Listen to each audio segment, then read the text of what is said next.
So all these different things that we see going on in the news, right, and all in the media, hearing all these different wars and rumors of wars, we all know that's supposed to take place, so we're not troubled at that. You know?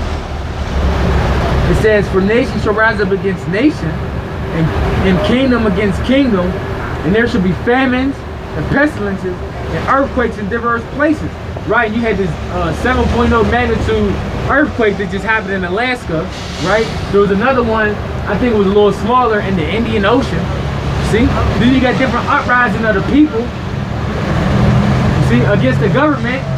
Right now, you can look right now, type in it's basically a riot in France. You see? You got that thing going on in Haiti. We're uprising against their government. So these things is happening, man. See, uproars of the people. You see? Wars, rumors of wars, famines, pestilences. These things is happening. It said, verse 8, Pt. 4 verse 8 says, all these things are the beginning of sorrows. Then shall they deliver you up to be afflicted and shall kill you. Ye shall be hated of all nations for my name's sake. And then many shall be offended and hate Slakia. And then shall many be offended and shall betray one another and shall hate one another. And many false prophets shall rise and deceive many. You know, so you got prophets out there saying that peace is coming. They're a false prophet. You got prophets that saying, false prophets that's saying that Jacob, we're not going to go through any tribulation. Then they're a false prophet. Okay? That the RFID chip is not the mark of the beast. That you're not going to go through no type of calamities.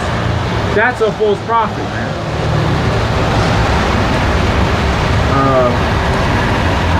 Verse 12, it says, because iniquity shall abound, the love of many shall wax cold. But he that endureth unto the end, the same shall be saved. So you got to endure all these different things that the Lord got coming upon the earth to be saved. You can't just say you saved and you didn't even get through all the things that's about to come upon this place. Jacob's trouble didn't even come yet. Y'all people talking about y'all saved. From what? It's about to be a World War III out here and y'all already saying y'all saved. How y'all know y'all gonna make it to the thermonuclear blast? You see? Y'all just got it in y'all man sealed with that false doctrine and that false philosophy that you're good. That's what Christianity has done to our people. That's what Catholicism have done to our people. Right? All these different manners and manners that they enter, that's what our people, even Jake that deal with false, the unholy Quran, they think they in a good case too. How? What you think you will be saved from? And look at niggas, man. Just niggas walking around sagging their pants, looking at us. Look at you. You see? They think that they supposed to be held at some type. They think they supposed to be held at some miraculous level. But these niggas, Jake still sags their pants. Where they do that at? Jake has in the habit of thinking sagging her pants is cool. But you know what? That's really, in a roundabout way, that's the Most High making a fool of them. Because the scriptures say what? If your sins ain't covered, they're going to see your nakedness, man. And so their sins going to be discovered, man, and shown before the congregation. You're not going to have them covered, man. Because they already uncovered. So not only they ass out, but they sins going to be out, man. You know? It's crazy, man. Alright, so back to the point. Verse 14, it says, in this gospel of the kingdom shall be preached in all the world for a witness unto all nations, and then shall the end come. So this word got to go out through the four corners of the earth. And like I always like to mention, why is it must go out to the ends of the earth? So everyone can hear this message, so that the elect, which is scattered to the four ends of the earth, can hear this word, right? And then there's another point you got to add on to this too. So no one can out there can say that they didn't know. See, that's the beautifulness of the Lord. The Lord's going to send it right back at you and say, well, Lord, you didn't tell me. Yes, I did. You just didn't. You just thought I was coming in a different way. Because what? You wasn't studied up. You didn't hearken. You think I was supposed to come to you and sit on your bed Saturday night and say, Lord, this is the way.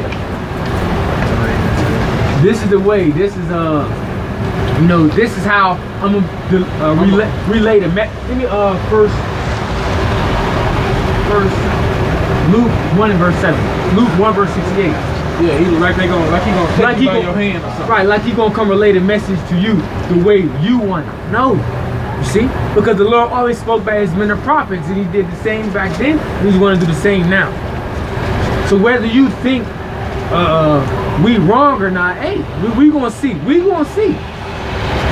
Y'all, if you want to take that chance, we gonna see. Luke 1 and 68. Because the Lord speaks through his men, the prophet.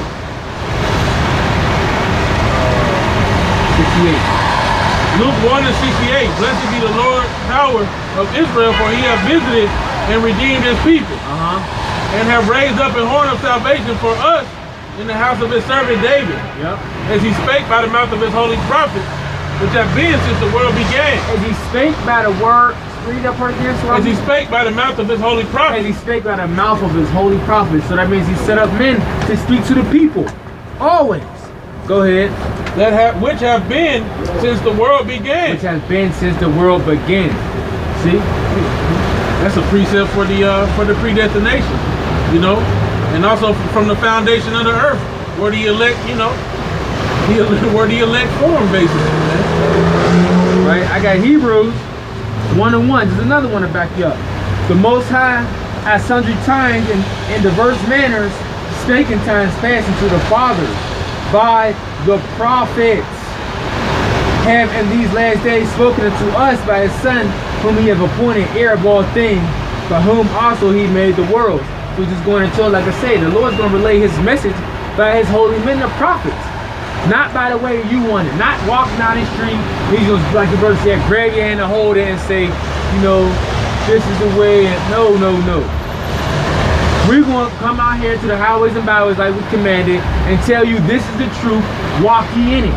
You refuse, then you die. Right. Like he's gonna come down in all his glory. Come here, my son. Put down the blunt in the crack, right, and walk with me. No, he's gonna get the same sign that of Jonas the prophet, man. He's gonna be out here prophesying on the highways and byways, telling you to repent, man. Yeah. You know, that's just how it goes. I was pulling up precepts earlier about the tribulation. Them talking about no tribulation. Yeah, I still got some, but you got a precept. Go ahead. Matthew 24 verse 21 says, for then shall be great tribulation, such as was not since the beginning of the world to this time, no, nor ever shall be. And I want to jump, right?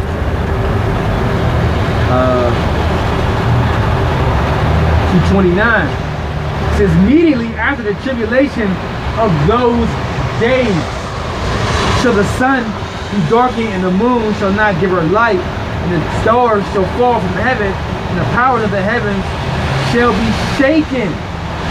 See? So immediately after the tribulation of those days, to show you that there's going to be a form, a type of tribulation upon the earth, which the so-called blacks, Latinos, and Native Americans are going to have to go through. You are going to have to go through. It's just not. You got to go through the straight and the narrow. You see? Yeah. The narrow path, man. The straight gate, man. You know? The position of difficulty. Yeah, you can't climb in some other way, man. You know? Alright, so just to go into what, you know, because they talking about ain't gonna be no tribulation. Now you might have brought this up, but I didn't hear this part, the link in what I was trying to say. This is Matthew 22, I believe. Let me make sure. 24 and 21. For then shall be great tribulation. Yeah, right there. Let me get to the next part. Such as was not since the beginning of the world to this time, no, nor ever shall be. And except those days should be shortened, there should be no flesh saved. But for the elect's sake, those days shall be shortened. You know? So really, if Yahweh Shai don't come back, when he come back, it wouldn't be no flesh spared. Right? So let's get this. This is Revelation 11 and 12. And they heard a great voice from heaven saying unto them, come up hither. And they ascended up to heaven in a cloud, and their enemies beheld them. And the same hour was there a great earthquake, and the 10th part of the city fell, And in the earthquake were slain of men 7,000, and the remnant were affrighted and gave glory to the power of the heaven. Now I got one last precept. Write that down, bro. All right. So when you talk about it, it says right here. I can't really break down that. I got another precept to break it down. But if you can break that down, come on. Okay. Okay, what's going on? All right, Revelation 15. And 2, because if he don't come back, when he come back and call the elected to the chariots, they will be destroyed with the rest of Israel, man. You know, Revelation 15 and 2, and I saw as it were a sea of glass mingled with fire, and them that had gotten the victory over the beast, and over his image, and over his mark, and over the number of his name, stand on the sea of glass, having the harps of Yahweh. You know, so the point is, they're gonna get caught up right before the missiles hit, man. But they say they shall scarcely be saved. Yeah, the righteous shall scarce. That's what I just said. You know. So what the righteous gonna be scarcely saved from? All the calamity, right. All the destruction, and everything that's gonna be coming upon the earth at that time. Yeah, if it were not for the, if it were not for if those days, it was gonna be a trouble like never before, like it said in Matthew 24. But for the elect's sake, those days will be shortened, man. To save the elect, he's gonna shorten the days of the tribulation, because it's gonna be mass death, man. I got another one. Go ahead, bro. If the Lord doesn't shorten the days, we'll all be destroyed from this devil, man. We'll either be destroyed from some type of damn pollution he puts in the air, some type of poison he putting in the water, or genetically modified food. You know, there'll be some type of way where we'll be all destroyed, man. Yeah, man. You see? That's why they gotta create all this fake food, because they ain't got enough real livestock on the earth, man. You know? You got the fish life, the sea life is dying, the coral reef is dying. Because when a coral reef dies, what you think happens when a coral reef dies? There's a domino effect when a coral reef dies. You see?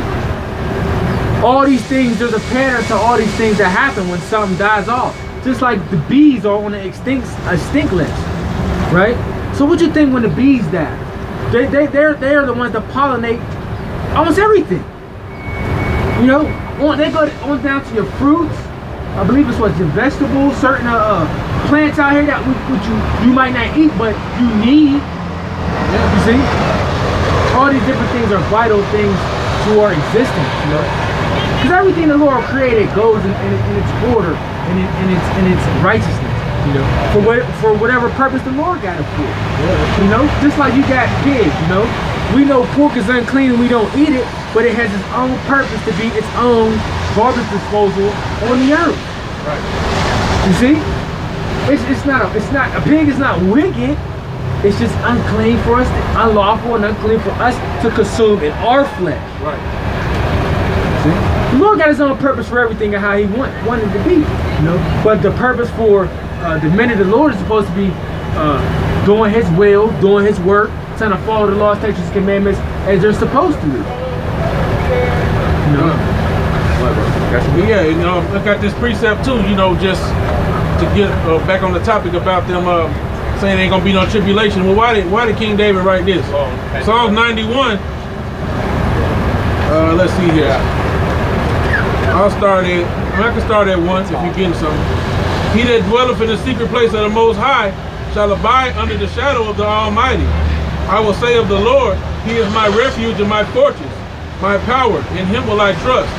Surely He shall deliver thee from the snare of the fowler and from the noisome pestilence. This is prophetic of what's coming up, man. He shall cover thee with His feathers, and under His wings shalt thou trust. His truth shall be thy shield and buckler. What it say? Wisdom and knowledge shall be the stability of thy time and the strength of salvation. Thou shalt not be afraid for the terror by night, nor for the arrow that flieth by day, nor for the pestilence that walketh in darkness, nor for the destruction that wasteth at noonday. What did He say? He created the waster to destroy? Yeah. There's so many precepts, man. 1,000 shall fall at thy side, and 10,000 at thy right hand, but it shall not come nigh thee. Only with thine eyes shalt thou behold the reward of the wicked. Because thou hast made the Lord, which is my refuge, even the Most High, thy habitation. So it's precept. Who gonna see who's gonna dance on the ashes of the wicked, man, when they get destroyed? Who's gonna bathe their feet in the blood of the wicked? Only the people who make it, right? That's what the precepts show you. You know, so I want to jump, right? Let's go to 2nd Ezra 2. So like in 2nd Ezra 15, we're going to go to 10. So that 10 it says, behold, my people is led as a flock to the slaughter. I will not suffer them now to dwell in the land of Egypt. And all y'all being led by your own vain opinion, all y'all being led by these false prophets, these false pork chop eating pastors, y'all is led to a flock to the slaughter, man. Y'all are nothing but cattle about to go to the slaughterhouse. It says, but I will bring them with a mighty hand and a stretched out arm and smite Egypt with plagues as before. Showing you this is talking about a different Egypt. You see, because this place now, which is spiritually called Sodom and Egypt, this is America, Babylon the Great. This is bondage to you. This is another Egypt that the Lord said what? He was going to send us to. Right? Get matter of fact, who's that? Give Revelation 11 and 8 and Deuteronomy 28 and 68. Right. Because Egypt represents bondage. I'll get this real fast while the brother getting it. Exodus.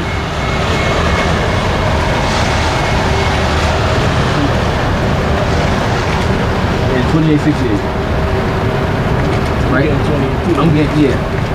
Exodus 20 verse 2, it says, I am the Lord thy God which have brought thee out of the land of Egypt, out of the house of bondage. So that was the first Egypt that we was in, was the bondage, because we was bondage under the Egyptians. But now we're in a place that's spiritually Sodom and Egypt, which still is Egypt and which still is a bondage to the chosen people. You see?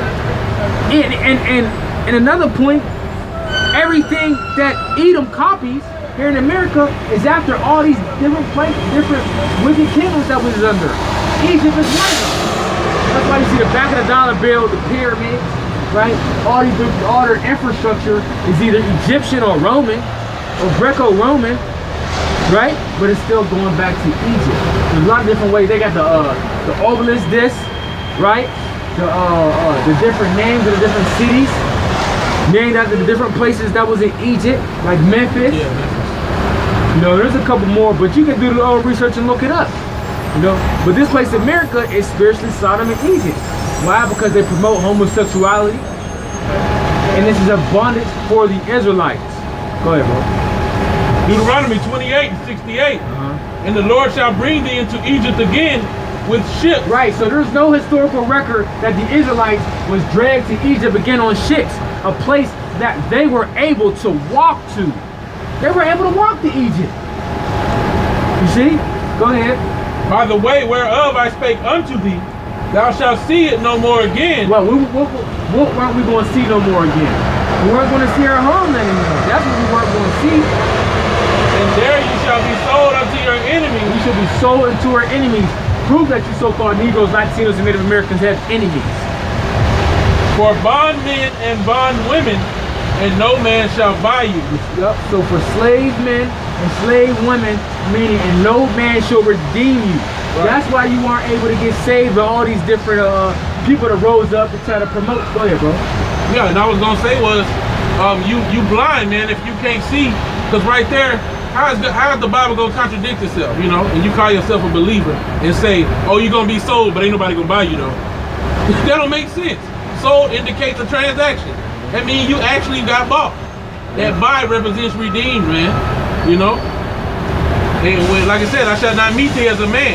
It ain't gonna be no man that's gonna say it's gonna be Yahweh Bashem Yahweh Shai, man. Alright, I got a precept too, right? To back this up. To prove that we was able to walk to Egypt. You didn't have to get on no boats. Matthew 2.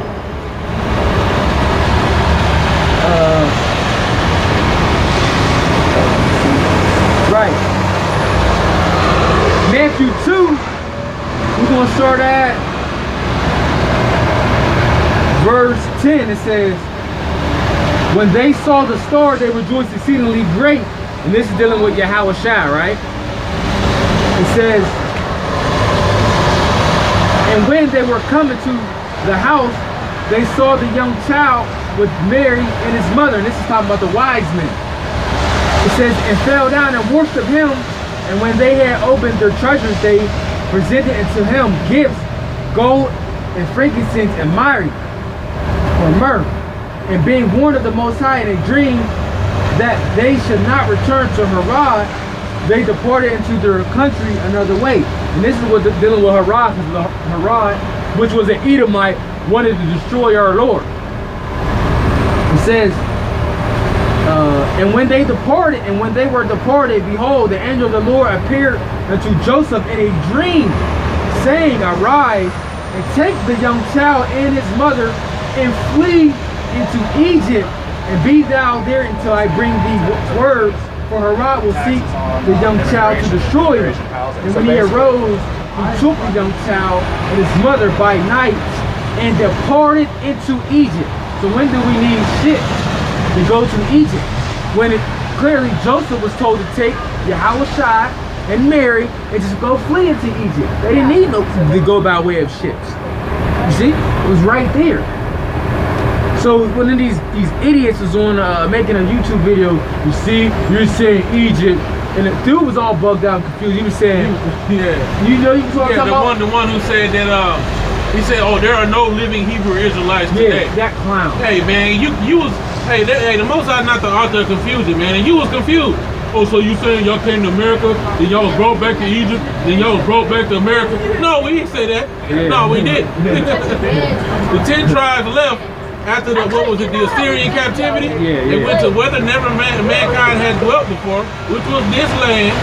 And that's where they found them. And there are books that show you when they got here, they needed so-called Jewish interpreters to speak with the natives, man. Hebrew interpreters. But they spoke Hebrew, man.